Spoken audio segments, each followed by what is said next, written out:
భారీ విల్లా 1,24,00,000 రూపాయల స్విమ్మింగ్ పూల్తో కలిపి కట్టించుకున్న ఫామ్ హౌస్, 27 ఎకరాల వ్యవసాయ భూమి, నగదు, బంగారం, కార్లు అన్ని కలిపి 50 కోట్లకు పైగా విలువైన ఆస్తులు. నకిలీ పత్రాలతో ప్రభుత్వ భూమిని కాజేయాలని ప్రయత్నించిన వ్యక్తులకు సహకరించారనే ఆరోపణలపై ఇటీవల సస్పెన్షన్కు గురైన రంగారెడ్డి జిల్లా joint sub registrar K Madhusudan Reddy అవినీతి ఆస్తుల చిట్టా ఇది.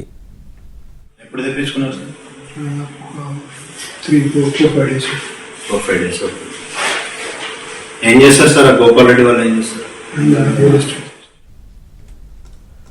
మధుసూదన్ రెడ్డి ఇల్లు, ఆయన బంధువులు, మిత్రుల ఇళ్లు మొత్తం 7 చోట్ల ఏసీబీ అధికారులు సోదాలు నిర్వహించారు. ఆయన ఆదాయానికి మించిన ఆస్తులు కలిగి ఉన్నట్లు గుర్తించి కేసు నమోదు చేశారు. మధుసూదన్ రెడ్డికి కాప్రా మున్సిపాలిటీ పరిధిలోని భవానీనగర్లో ఓ ట్రిప్లెక్స్ విల్లా, చింతపల్లిగూడెంలో ఇంటి స్థలం, పరిగి మండలం నస్కల్ గ్రామంలో 27 ఎకరాల సాగు భూమి, ఇబ్రహీంపట్నం పరిధిలోని మంగనంపల్లిలోని కమర్షియల్ ఏరియాలో 1 ఎకరం స్థలం ఉన్నట్లు ఏసీబీ అధికారులు తెలిపారు.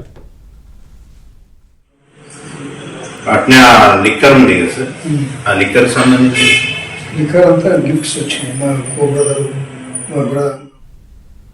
అలాగే నస్కల్లో 1,24,00,000 రూపాయల ఖర్చుతో నిర్మించిన స్విమ్మింగ్ పూల్ కలిగిన ఒక ఫామ్ హౌస్ ఉన్నట్లు ఏసీబీ అధికారులు గుర్తించారు. మధుసూదన్ రెడ్డి ఇంట్లో 9 లక్షల రూపాయల నగదు, 1.2 కిలోల నగలను సీజ్ చేశారు. అతనికి ఇన్నోవా, ఫార్చునర్, అలాగే వోల్వో, వోక్స్ వ్యాగన్ కార్లు కొనుగోలు చేసినట్లు విచారణలో తేలిందని తెలిపారు. అంతేగాక మధుసూదన్ రెడ్డి తన భార్య, పిల్లల పేరిట 2 షెల్ కంపెనీలను ఏర్పాటు చేసుకుని వాటి ద్వారా నగదు మళ్లింపులకు పాల్పడ్డారని, ఏఆర్కే స్పిరిట్స్ పేరిట మద్యం వ్యాపారంలో 80 లక్షల పెట్టుబడులు పెట్టినట్లు గుర్తించారు. ఇప్పటివరకు గుర్తించిన ఆస్తులు డాక్యుమెంట్ విలువ ప్రకారం 7,83,35,000 రూపాయలు ఉంటుంది. మధుసూదన్ రెడ్డి ఆస్తుల విలువ బహిరంగ మార్కెట్లో 50 కోట్లకు పైగానే ఉంటుందని ఏసీబీ అధికారులు అంచనా వేస్తున్నారు. శ్రీ మధుసూదన్ రెడ్డి గారు, ఎస్ఆర్ఓ రంగారెడ్డి గారి మీద అవినీతి ఆరోపణలు వచ్చినాయి. అతను ఆదాయానికి మించి ఆస్తులు కలిగి ఉన్నాడనే ఇన్ఫర్మేషన్ పైన వాళ్ళ ఇంట్లో రైడ్ చేయడం జరిగింది. సర్చెస్లో భాగంగా మేము 28 ఎకరాల అగ్రికల్చరల్ భూమి ప్లస్ ట్రిప్లెక్స్ ఈ హౌజు, దాంతోపాటు ఒక ఫ్లాటు ప్లస్ ఒక ఫామ్ హౌజు, ఇక్కడ పరిగి ప్రాంతంలో ఒక ఫామ్ హౌస్ కూడా కనుగొనడం జరిగింది.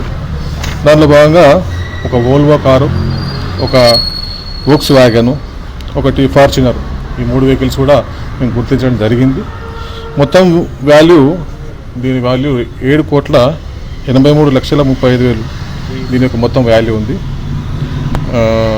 దీంతోపాటు వాళ్ళ అబ్బాయి ఒక లిక్కర్ బిజినెస్లో కూడా ఇన్వెస్ట్మెంట్ చేసినట్టు మాకు తెలిసింది. దీంతోపాటు ఒక పెట్రోల్ బంక్లో కూడా ఇన్వెస్ట్మెంట్ కోసము ఒక 30 లక్షలు ఆయన ఇన్వెస్ట్మెంట్ చేసినట్టు కూడా మనం కనుగొనడం జరిగింది.